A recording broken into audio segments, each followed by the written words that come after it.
Hey guys, welcome back to my channel. I know it's been forever and I know you miss me because I missed you guys too. Let me be real with you. I'm not even gonna say, hey, I've been busy, because I really have. But I don't want to use that as an excuse. I've just been lazy. Like, editing is hell. It's super frustrating for me. But that's besides the point. And the reason that I'm talking a bit loud is because I have my AC on, because I can't do the heat. And if you're in New York right now, it's hot, okay? And I personally can't function properly in the heat. I am very restless when it's hot. When the sun starts blazing heavily, and being that New York is full of concrete, it like makes it even worse. It's like humid here, so this is why I hate it. I could take summer, I could take all of that, but when it's humid, your girl can't function. And I turned off the AC. I'm gonna be... Actually, let me turn it back on. I can't. Anyway, the reason for this video is I am restarting my series called Soul Food, baby. Soul Food, baby. This Soul Food will be on the topic loving your wilderness. Yes, baby. Whew. Loving your wilderness. And as people, as Christians, it doesn't even matter your religion or your belief. We emphasize a lot on mountains. We usually think about success. Yes, we've made it.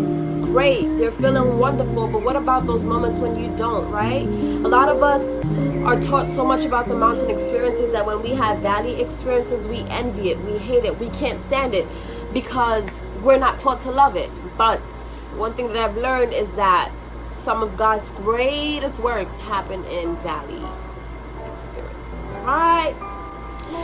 So when I first became a Christian and when I started experiencing these little valley moments, I was so confused. I was like, Lord, why is so much happening to me? I mean, I'm seeking you, I'm serving you, I'm praying to you, I'm fasting, I'm doing everything that I think is necessary in order for me to grow and stuff, and I don't feel like I'm growing. I feel stagnant. I'm in this valley. I feel like we need to have an equal amount of love for our valley as much as we have for to have as much love for our valley as we have for our mountains. I've learned to love and appreciate those very low times, and a lot of us, I think the issue is we don't realize that there are things that we ask for that we don't get on the mountaintop. We get down here in the valley so we can bring it up to the mountaintop.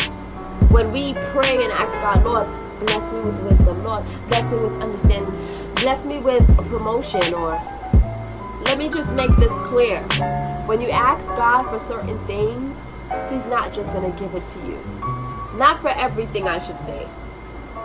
If you want a promotion, He may put you in a very hard and difficult place on your job where everybody's getting on your nerves, where everybody's turning their back on you when you're the topic of conversation at your job. And guess why that's happening? Because He wants to see if your character can handle a promotion title. Hello. Every valley experience is important. One thing that I've learned is God is, yes, He wants us to be blessed, but He's very concerned about our character. And so blessings does not define us as a person. It's our character that defines us. So when somebody looks at us or experience us in close range, right? Yes, they'll say, oh yeah, she's blessed, he's blessed, oh look at all the things that she has. But they'll say, oh, her attitude is disgusting. And a lot of times in the valley experience, a lot of people feel like God is not there. We can be so caught up in what we left behind. We can be so caught up in what we're going through. We can be so caught up in what we're feeling that we forget that we're in the presence of God, because God is there. God is everywhere. Everywhere. God wants to take you through the wilderness, not around it. The wilderness is supposed to train you. It's not supposed to strain you. The reason why it strains a lot of us is because we're not looking at the good that is being done down here. We think of hard times and all the things that we have to go through, and we think of it as all negative. That strains us. And I'm saying that because I have been in that situation where my wilderness strained me because I did not see God in it. I could not see God in it. It was impossible for me to understand how God was working in this thing that felt like it was killing me. It was hard for me to see that. The problem is, because of lack of knowledge, we misinterpret what the wilderness is for. A lot of people will say, oh, when I'm going through the devil put it on me. No. Let me drop a little nugget. Jesus was led to and through the desert by the Holy Spirit. The enemy met him there in the wilderness. He never led him to the wilderness. He never made him go through the wilderness. He met him in the wilderness because he did not want him to come out of the wilderness. So God will lead us to the wilderness. God will lead us through the wilderness. But the enemy is the one who does not want us to go through the wilderness, because he knows that when we get through the wilderness, then we are refined. When we get through the wilderness, we have more knowledge. When we get through the wilderness, we're no longer having an Egyptian bondage. Even when it don't feel good, I pray that you will feel God. Even when everybody else is talking about you and backing you down, I pray that you will still hear God. The word said that God is a present help in the time of trouble. It is showing that trouble will be there. Trouble will be there. Trouble will come. Just because we're children of God, just because we believe in God, just because we worship God and pray to God, does not mean we are excluded from what everyone else goes through. Because we still have this thing called flesh. So we're still going to go through it. We still have something called emotion. So we're still going to feel it. Paul said, I rejoice in my weakness, because in my weakness, his strength is made perfect, not mine. So whatever you're going through, I pray that you will see God in it, that you will feel his strength in it, that he will get you through it. Embrace your wilderness today. I pray that your vision will be readjusted.